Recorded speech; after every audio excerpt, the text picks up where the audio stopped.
In this video, I will discuss how to write a philosophy paper. There are multiple ways to write a philosophy paper, but I will discuss a basic form that can guide and provide you with the tools to write a philosophy paper in the analytic tradition of philosophy. This form is applicable whether you write a short paper, long paper, a thesis, or a paper you write for publication. So what is the purpose of writing a philosophy paper? There are several reasons, but the most important ones are to develop critical and analytical thinking skills, help you acquire an understanding of important philosophical issues, make you better at presenting and evaluating arguments, and also develop your writing abilities and make you a better writer. There are multiple types of papers. I will mention three types: the descriptive paper, the expository paper, and the argumentative paper. Descriptive papers describe something. They can describe experiences, phenomena, situations, persons, and places. This type of paper allows for a great deal of freedom, and the goal is to describe something. The expository essay presents and explains an argument or set of ideas without critically evaluating them. It provides a clear, focused explanation of a particular topic, process, or set of ideas. For example, a thesis of an expository paper could be Socrates claims that justice is an excellence of the soul in Plato's Republic. In this paper, for example, you present and explain Socrates' view on justice. The argumentative paper. This is the type of paper you will be expected to write in a philosophy class. An argumentative paper presents and explains an argument or set of arguments and then critically evaluates them for philosophical soundness. You either present objections or defend the argument against objections. An argumentative paper is similar to expository paper, but an argumentative paper involves more research, and you should present your own thesis, your own position on the topic. So while in an expository essay you will introduce a topic and explain it, in an argumentative essay you will introduce your own argument, your own position on the topic. And you should try to convince the reader to accept your position. So a philosophy paper in the analytic tradition is an argumentative paper. The primary focus of a philosophy paper is the argument. An argument is not merely a disagreement between people.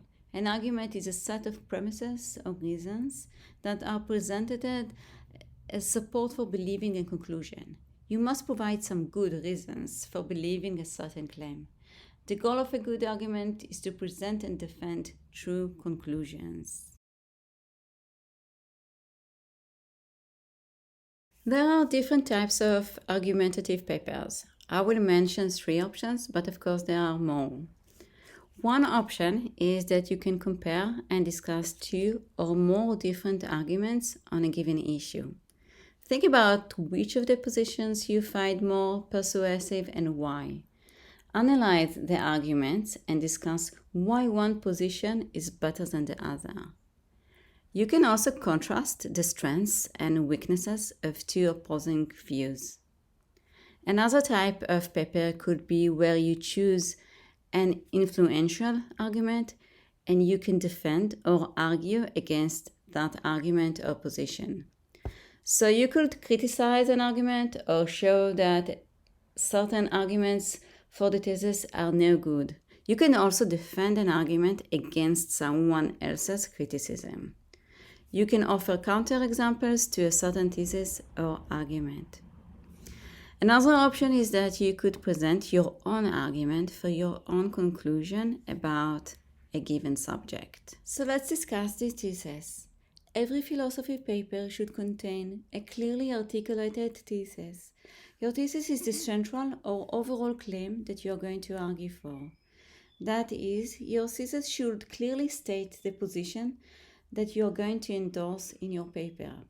For instance, I will argue that libertarian free will is an impossibility, whether determinism is true or not. Another example of a thesis is I will argue that anti-abortion claims hold inconsistent moral beliefs.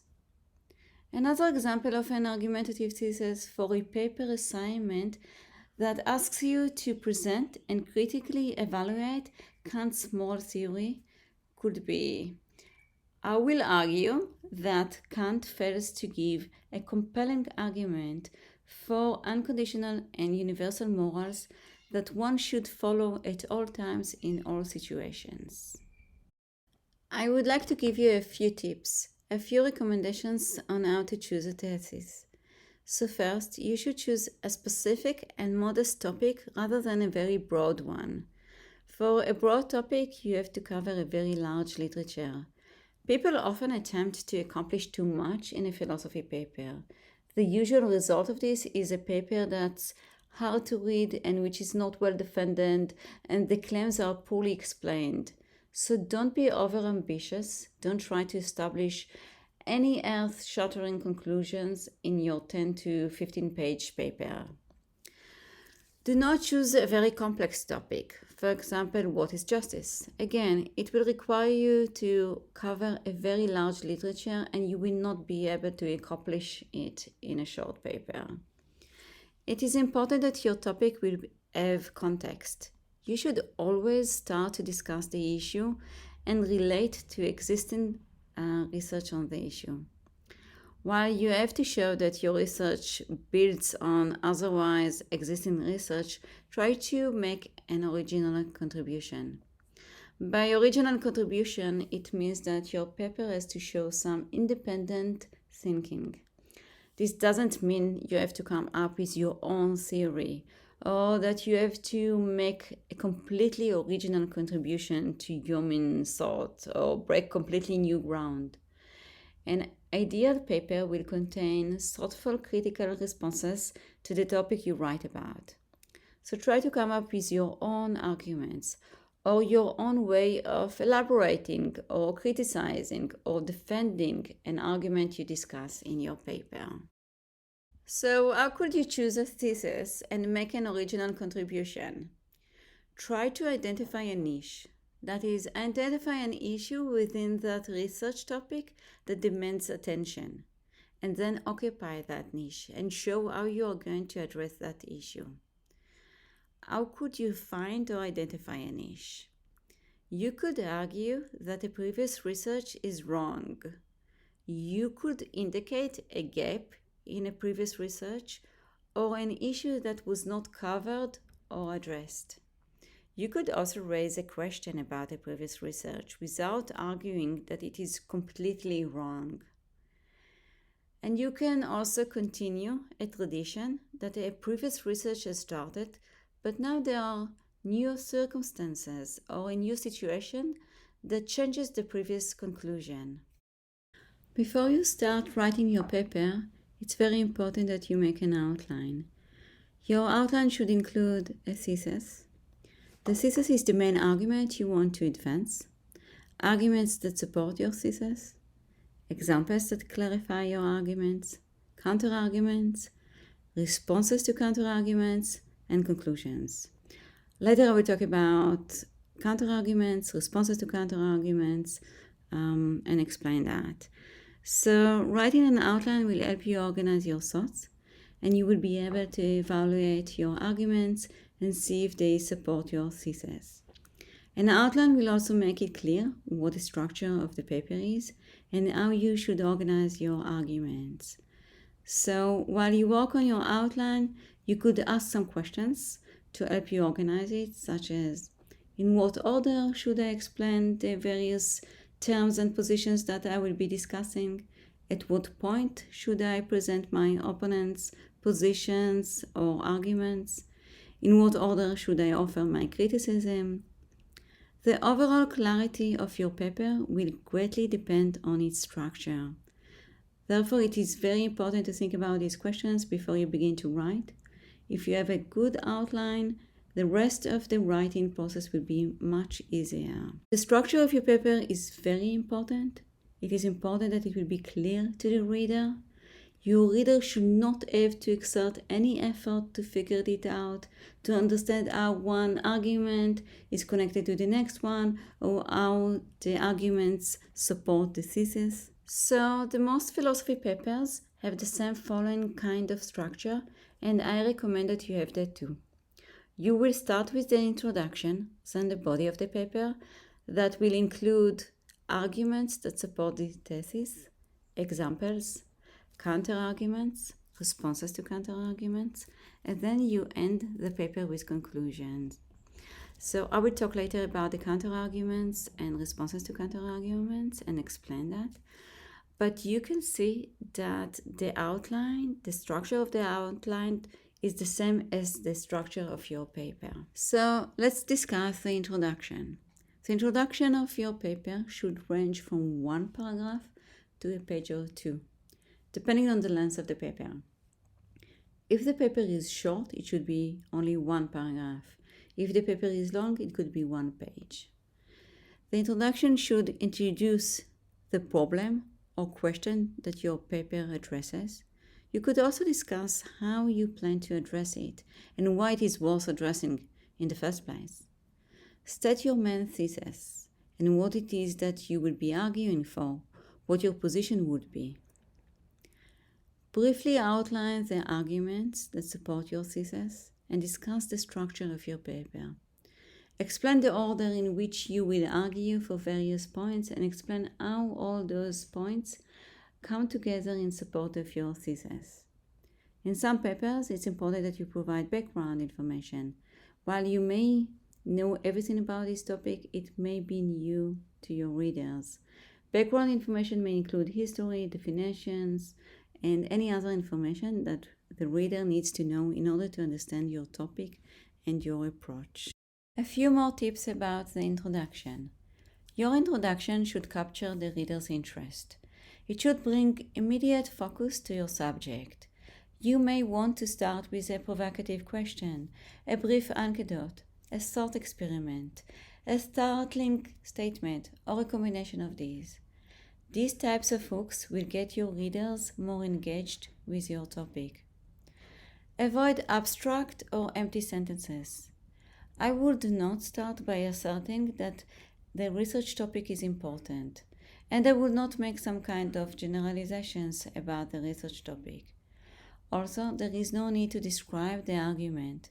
That is, I would not start with a sentence such as, I will describe the argument that discusses this and that, but I will inform the reader right away with the argument of the paper. After the introduction, you have the body of the paper, and the body of the paper should include a short exposition of the arguments to be discussed, unless you already mentioned this in the introduction. Your own arguments in support of your thesis. And it is very important to include examples that clarify and support your thesis. Many of the claims philosophers make are very abstract and hard to understand, and examples are the best way to make those claims clearer. Then discuss potential objections and counterarguments to your thesis, and then this part ends with your responses to the counterargument. It is very important that you divide the body of the paper into different paragraphs. Each paragraph should present only a single idea or set of related ideas. If you are going to make a new point, then start a new paragraph. Be careful about jumping too quickly from one point to the next or mixing too many issues together. New or different topics should be gathered together and put into another paragraph. So every time you are going to make a new point, again, start a new paragraph. Each paragraph should bring your reader one step closer to accepting your thesis and the logic of your arguments. As for the paragraphs, each paragraph in the body of the paper must have a clear argument, and the argument has to relate to the main thesis of the paper. You should introduce the argument at the beginning of the paragraph, where it can help the reader understand how the point fits into the purpose of the paper. The rest of the paragraph is to support the argument with evidence, explanations, and citations from the text. It is also important to explain how and why the evidence supports the argument. Each paragraph should have a cohesive unity that resembles a well-written paper. Use transitions and connect your paragraphs in a logical way to make it clear to your reader how a paragraph is related to the previous or next paragraph. You can connect paragraphs by something like, having discussed X, I will now consider Y. Or now that we have seen X, the next issue that needs to be addressed is Y. Transition sentences clarify the connection between the arguments and help the reader see the development of points in the paper. In a philosophy paper, you should strive to state the arguments with as much clarity and precision as you can, whether it is your own position or someone else's. Use short and simple sentences. Try to come up with your own arguments or your own way of elaborating, criticizing, or defending arguments related to your thesis. Just summarizing what others have said won't be enough. If you are reconstructing someone else's argument in order to refute it, your evaluations will be stronger if you give the most charitable and accurate argument on their behalf that you can. New terms need to be explained. A common mistake in philosophy papers is a failure to explain important concepts and arguments. You should always make it clear how you understand these notions. Even if they are familiar from everyday discourse, philosophers use words in a different way from the way they are usually used. So, as a writer, you have to give your readers a sense of what you mean by the words you use. For example, suppose you are writing a paper about abortion, and you want to assert the claim, a fetus is a person. You have to explain what you mean by a person. Philosophers define a person differently, and this could change the way we understand your argument and whether we accept your thesis or not. Okay, so now we come to talk about objections and counter-arguments. This is a very important part of the paper, and many students skip this part. A good philosophy paper will address potential objections. That is, objections to your own arguments. It is better to bring up an objection yourself than to hope that your reader won't think of it. That is, try to anticipate objections to your view and respond to them. Explain how you think these objections can be countered or overcome. Of course, sometimes there is no way to deal with all the objections someone might raise, so concentrate on the ones that seem strongest or most pressing. When you address the opposing arguments, you show that you know the literature very well and illustrate a very well understanding of the topic. You demonstrate a lack of bias and enhance the level of trust that the reader has for both you and your opinion. You also strengthen your argument by diminishing your opposition's argument. So you establish yourself as a very strong writer and will make your thesis more convincing. But how can you accomplish this? How can you anticipate potential objections? So you can address the other side of the argument, put yourself in their shoes, try to understand where they are coming from. Look at the reasons you provided and try to argue with yourself. Ask, why would someone disagree with each of these points?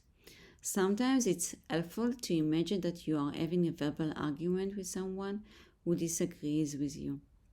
Find the necessary facts, evidence, quotes from experts, etc., to refute the points that your oppositions might make. A good method to think about yourself is like you're a child, asking your parents for a permission to do something that they would normally say no. You were far more likely to get them to say yes if you anticipated and addressed all of their concerns before they expressed them. You did not want to belittle these concerns because this only puts them on the defensive and lead to a conclusion that went against your wishes. The same is true in your writing. The last part of the paper is conclusion. Your conclusion should contain no surprises. That is, try to avoid bringing up new issues, new criticisms, or different comments that belong in the exposition or in the body of the paper. The conclusion should, for the most part, restate the thesis and the central arguments of the paper. So, in the conclusion, restate your thesis and summarize your arguments. Discuss the implications and or limitations of your arguments. You might end up by pointing to some questions that your argument raises or some of the issues that your paper leaves unresolved, or discuss what consequences the thesis would have. It is also important that there will be a sense of closure. Make sure that the reader has a distinct sense that the paper has come to an end. I would like now to discuss a few recommendations on what you should avoid in your paper. Don't begin your paper with a sentence like, "Down through the ages, philosophers have dealt with the problem of justice." There is no need to warm up to your topic. You should get right to the point with the first sentence. In the introduction, but not only in the introduction, avoid cliches, abstract or empty sentences like, "For thousands of years, philosophers have wondered about this or that." Or, "I will then describe the argument that Kant gives for its conclusion." Instead, provide a brief and specific statement of the argument. This will inform the reader better about the subject of the paper. Also, avoid wordy and clumsy sentences. Try to be precise and write concise sentences. Wordiness shows lack of professionalism, that you try to impress, but this might cover problems with your thesis or arguments. Avoid passive voice. This is the rule in English academic writing. In other cultures, the rule is different. For example, in German academic writing, it is considered better to write in a passive voice. However, an active voice makes the writing less wordy, clearer, and less confusing for the readers. First and second person pronouns, such as I or we, may be suitable for reporting research results or case studies. The pronoun you is usually inappropriate. Also, avoid the use of man, mankind, he, him, and his when you mean to include all humans. Do not use excessive quotations, because this shows that you did not find your own voice and you rely too much on quotations. Quotations should never be used as a substitute for your own explanations. And when you do quote an author, you still have to explain what the quotation says in your own words. If the quoted passage contains an argument, reconstruct the argument in more explicit, straightforward terms. Avoid autobiographical details about your own experience in writing the paper. So comments like, "I had a hard time reading this or that," have no place in academic papers. Do not present open, unanswered, or rhetorical questions. Also, do not use weak qualifiers like "I believe," "I feel," "it is in my opinion," or "I think." Just tell us. You are the author of the paper, so it goes without saying that the claims made are yours, with the exception, of course, of quotes and paraphrases. Adding that a claim is your opinion usually doesn't inform your reader of anything new. Do not evaluate the author's arguments and writings. So comments like, "The argument is clearly stated and well written," are not appropriate for a philosophy paper. Do not misrepresent an author's reasoning. If you are reconstructing someone else's argument, your evaluations will be stronger if you give the most charitable and accurate argument on their behalf. It is also important to mention that quoting the dictionary definition of terms from Webster's or another dictionary is usually not appropriate for a philosophy paper. The philosophical use of a term is often not captured by a standard dictionary definition. Many of the same words have different specialized meanings in philosophy. Don't discuss philosophical works, even ancient ones, in past tense, but in the present tense. Aristotle, for instance, has long been dead, but the text which contains his arguments is still with us. The ideas in it are read and understood in the present. So write Aristotle argues rather than Aristotle argued. Finally, to write a good philosophy paper, you need to be concise, but at the same time, explain yourself fully. Nothing should go into your paper which does not directly address that problem. It is always better to concentrate on 1 or 2 points and develop them in depth than to try to cram in too much. Be sure that everything you write is relevant to the central problem. In addition, be sure to say in the paper how it is relevant. Don't make your reader guess. When you have a good point, explain it. Give an example. Make it clear how the point helps your argument. So the last thing is the citations. Include citations within the paper for each time you borrow ideas or facts. Include a bibliography or a list of references which cites all your sources. Use a standard format for citing your sources. The easiest method of citation is the Modern Language Association or Chicago style.